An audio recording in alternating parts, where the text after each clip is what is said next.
There's a bomb on many French fireplaces. This, what I'm holding in my hand, looks like a decorative brass vase, but it started life as a weapon used to tear human bodies apart. Welcome to my Things, Pretty Things with Strange Histories, where we realize that sometimes wars can leave behind artifacts where there's a whole modern market for that type of decor. I'm holding an empty World War II artillery casing shell.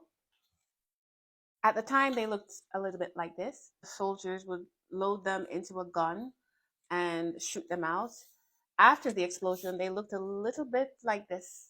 During the war, these shells were fired from tanks, from cannons, and even anti aircraft machinery. They weren't dropped, they were more launched from guns like this. They were launched from miles away into fields and even cities. Inside the casing was often a propellant charge, so inside is hollow. And the explosion didn't happen until after this hit the ground. So when it hit its target, then it would explode. And when that happened, it was still hot, still dangerous. But now Europe is flooded with them. Farmers dug them up, children found them in fields. After the war, metal was very, very scarce, so people reused them. They were turned into vases, umbrella stands, decoration for fireplaces. And if you flip one over, you'll often find the caliber, the factory, the year. Most are made of brass and copper and zinc because it resisted heat and it didn't spark inside the gun.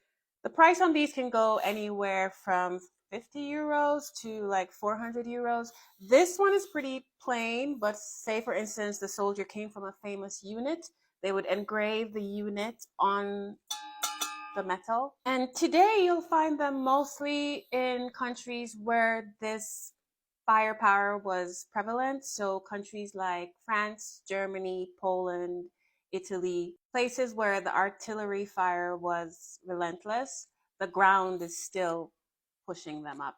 In fact, there was a recent news story of one of these being found on the railroad or the train tracks. And I think it was found by an American, and they understandably were scared. And then many people had to say, no, it's in almost every French home fireplace. It's very common. So when you see one of these on our grandparents' fireplace, you're looking at not just an artifact, but something that survived the war. Follow for more pretty things with strange histories.